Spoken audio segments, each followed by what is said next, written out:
You keep hearing people say, we've got to have that conversation. Well, so far, this is what a lot of us look like. Well, it's 2020, and this is still happening. Why haven't we fixed this long ago? There are more than 800,000 law enforcement officers in the U.S. You can't blame them all just because of a few bad apples. Look, abolish and defund the police departments. I'll bet they'll listen then. So you want complete lawlessness. Since you have this all figured out, why don't you fill out an application and get shot at for $45,000 a year? I don't think so. Okay, thank you. Clearly, we are all guilty at times of not really listening because we're too busy talking. Tonight on The Good Stuff, someone who walked, listened, and knew exactly how to take action.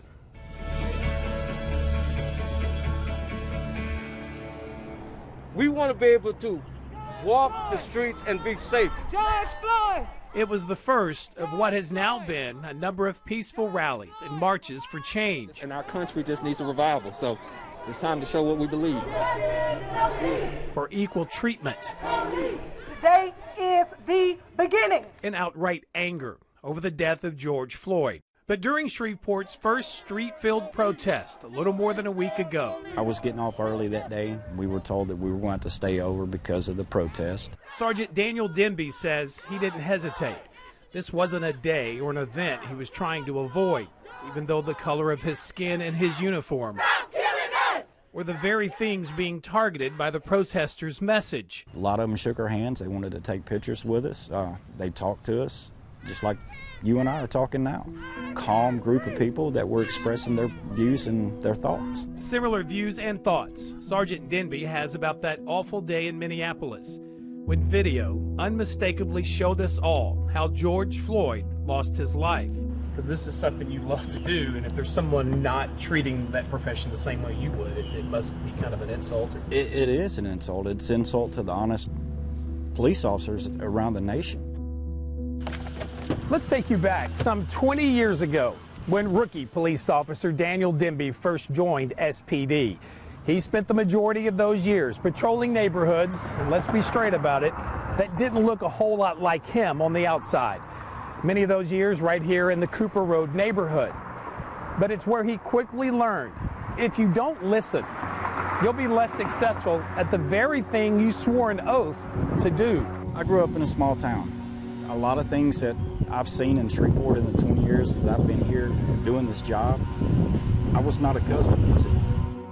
And it pains him as much as it does anyone else who calls Shreveport home, at the frequency of gunfire, along with the sight of police tape going up. It hurts as a human being, as a person, to see this happening and the disregard for life, period. But he didn't walk away just because the violence makes his job more dangerous. And he wasn't about to walk away on this day just because many of these protesters truly fear what he does for a living. Ignore the agitators. You know what you stand for. His job, as well as the job of officers at each and every one of these protests we've seen so far, is to make sure the protesters are kept safe, and that their message is delivered without disruption. This is a white lady. This is not a black person. And on that Sunday afternoon in downtown Shreveport, his listening paid off. Sergeant Denby spotted someone he felt was counter-protesting was close to unraveling the peace. To me, she was trying to instigate a problem. He wasted little time removing her from the crowd.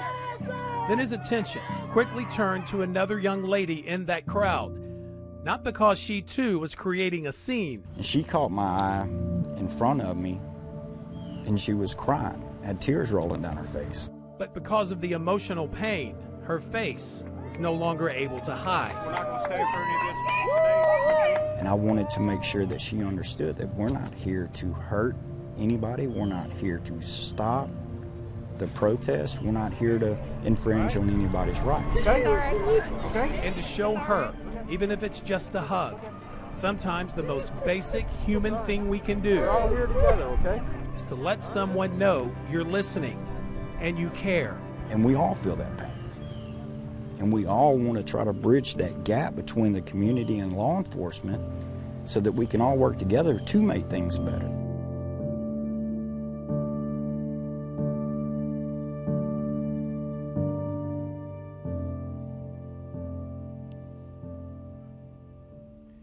You may have noticed Sergeant Denby still wears a memorial band on his badge. He says when he put it on in 2010, when fellow officer Sergeant Tim Prunty was killed, he never took it off. He told me it's a reminder of all law enforcement we've lost across the country, and I'm quoting, "I leave my wife and family every morning to do this job. It's a reminder to make sure I can make it home each and every day."